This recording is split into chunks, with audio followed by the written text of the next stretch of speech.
Bonjour à toutes et à tous, ravi de vous retrouver pour un nouveau rendez-vous d'Alternative. Alternative, un rendez-vous hebdomadaire, vous le savez maintenant, pour décrypter les grands enjeux internationaux en partenariat avec l'Université internationale de Rabat. Chaque semaine, nous vous offrons une analyse approfondie sur des sujets pluridisciplinaires avec des chercheurs spécialisés, un décryptage alternatif vu du Maroc. Coup de projecteur aujourd'hui sur un acteur clé de notre continent, sa jeunesse.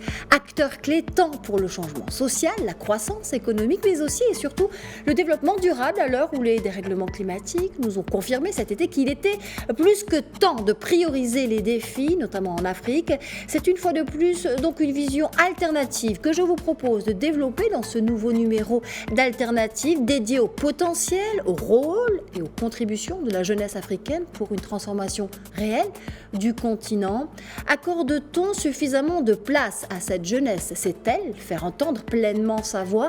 Quelles sont les véritables fenêtres d'opportunités offertes aux jeunes Africains aujourd'hui pour participer à l'évolution de leur pays? C'est précisément avec une jeune diplômée de l'Université internationale de Rabat que nous allons en parler aujourd'hui. Najwa Ouabi, lauréate de Sciences Po Rabat. Bonjour à vous et bienvenue dans Alternative. Bonjour, merci pour l'invitation. Alors on commence tout de suite par faire connaissance avec cette jeunesse africaine. Quelles sont ses caractéristiques? Disposez-vous de statistiques, notamment en matière démographique, sociologique? Parlez-nous aussi des principaux défis auxquels fait face aujourd'hui cette jeunesse.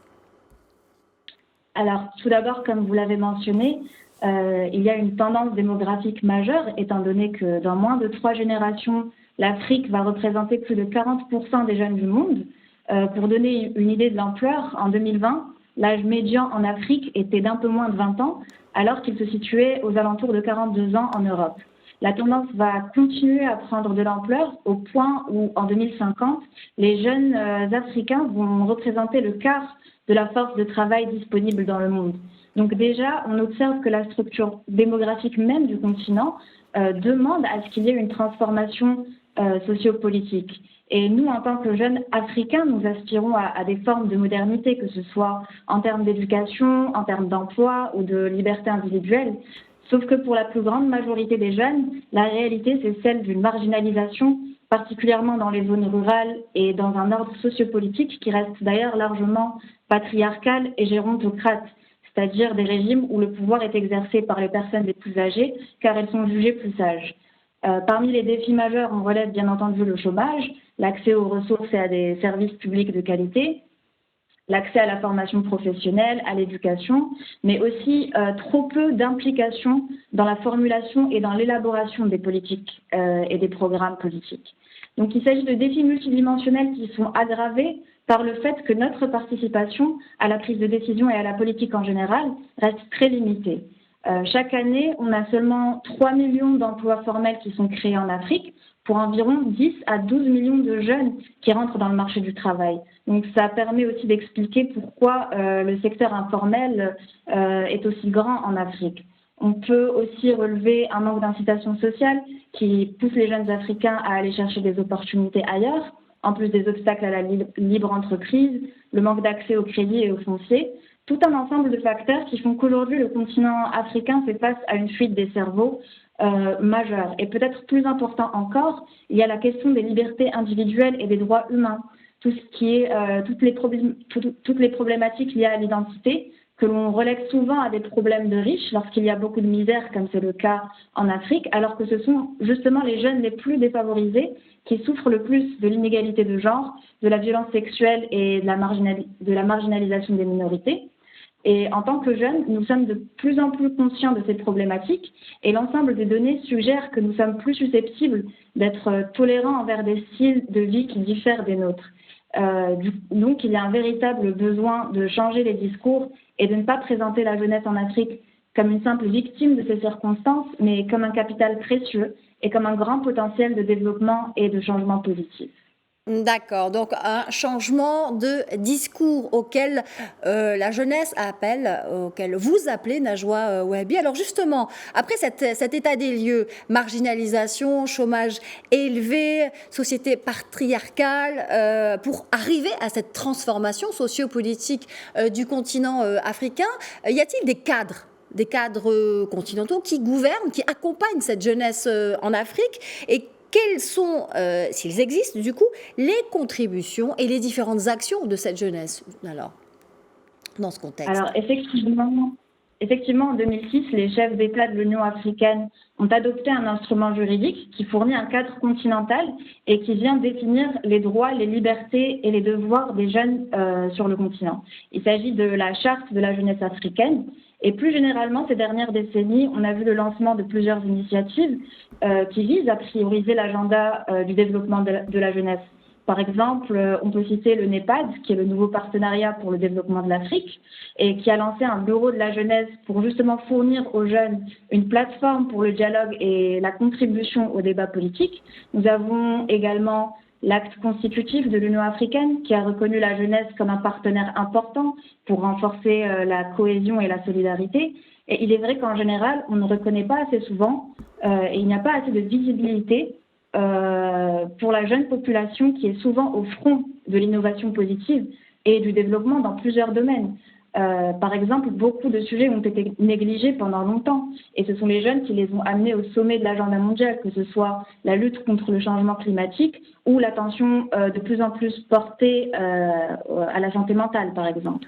Et malgré l'ensemble des défis, on voit que beaucoup de jeunes Africains, notamment à travers leur maîtrise des nouvelles technologies, ont réussi à trouver des canaux constructifs afin de promouvoir la paix et la gouvernance efficace. Par exemple, dans le domaine de la résolution des conflits, en Soudan du Sud, notamment, on a l'initiative de lutte pour la paix qui utilise le sport pour promouvoir la coexistence entre les différentes tribus. Et ça a eu un grand impact, notamment car ça a permis aux jeunes qui viennent de communautés rivales de forger des relations et donc de contribuer in fine à la gestion du conflit au niveau local. On peut également mentionner la Ligue des femmes électrices en Tunisie, qui a conduit une sensibilisation de masse contre la violence électorale et qui a permis aux femmes rurales à travers le pays d'obtenir toutes les cartes d'identification nécessaires afin de pouvoir voter. Aussi, nous avons des mouvements de jeunesse comme le mouvement sénégalais Y en a marre ou Bas les citoyens au Burkina Faso. Et tous ces mouvements témoignent de la capacité des jeunes africains aujourd'hui à renforcer la responsabilité constitutionnelle au niveau présidentiel. Sauf que pour la plus grande partie de ces groupes de jeunes, ils dépendent fortement de fonds personnels ou de frais d'adhésion, ce qui rend très difficile d'entreprendre des activités durables. Et donc, ça repose à nouveau la question de notre représentation dans les structures formelles de prise de décision. D'accord, très bien. Alors justement, vous nous avez parlé de plusieurs initiatives qui ont impacté réellement la société dans laquelle vivent ces jeunes Africains. Quelles sont les autres fenêtres d'opportunité qui existent vraiment pour une plus grande participation des jeunes et les perspectives de développement pour la jeunesse en Afrique, outre ces cadres institutionnels qui existent? Comment aller plus loin pour que ces opportunités vivent véritablement? Alors déjà, ces dernières années, le continent a beaucoup été affecté par la crise sanitaire de Covid-19. Et pour soutenir la jeunesse africaine, on se rend compte qu'il est nécessaire de créer des entreprises résilientes qui sont capables de faire face à ce type d'incertitude. Dans ce sens, on a l'établissement prévu de la ZLECA, qui est la zone de libre-échange continentale et qui présente une opportunité majeure de résoudre certains problèmes et d'améliorer l'entrepreneuriat sur le continent, mais à condition bien sûr que la feuille de route sur la gouvernance migratoire soit appliquée de manière à donner la chance à tous les jeunes de circuler et non pas seulement les plus favorisés. Un autre défi majeur auquel nous, jeunes Africaines et Africains, sommes exposés de manière disproportionnée par rapport au reste du monde, c'est le défi du changement climatique. Or, lors de la COP26 à Glasgow en 2021, très peu a été conclu pour compenser les pays africains pour les dommages qui ont été causés par des siècles d'énergie fossile et d'émissions de la part des pays industrialisés et l'impact que ça a eu sur nos perspectives de développement. Or, les plus grands perdants de ce manque d'accord, c'est nous, la jeunesse africaine. Et malgré cela, la jeunesse africaine n'a pas montré le niveau d'engagement pour le changement climatique qu'on a pu observer sur d'autres continents, ce qui peut en soi être expliqué par plusieurs facteurs différents, comme le fait qu'il y ait des priorités plus urgentes ou le fait que les jeunes en Afrique, dans certains pays, soient très exclus politiquement. Or, cette année, la COP27 aura lieu en Afrique, en Égypte, Et ça fournit également une fenêtre d'opportunité pour la jeunesse africaine d'incarner cet engagement et de plaider davantage envers nos intérêts. Ensuite, en ce qui concerne la question de l'inclusion des jeunes, il faut savoir que l'âge médian des dirigeants africains est de 62 ans, alors que l'âge médian en Afrique est de moins de 20 ans. Donc il s'agit d'un écart considérable entre ceux qui décident et ceux qui subissent les effets des décisions. En ce qui concerne le niveau parlementaire, on a seulement 14% des membres qui ont moins de 40 ans. Il y a donc un réel besoin pour la jeunesse d'être davantage représentée dans les conseils de ministres, dans les parlements, dans les comités nationaux, mais en étant investie avec des responsabilités exécutives et non d'une simple adhésion symbolique. Et pour limiter les difficultés et améliorer la contribution de la jeunesse, il serait intéressant, par exemple, d'institutionnaliser des quotas pour la participation et la représentation des jeunes dans les processus de gouvernance, dans les processus de sécurité. Par ailleurs, beaucoup de jeunes ne sont pas au courant de toutes les opportunités qui existent et qui sont à leur disposition.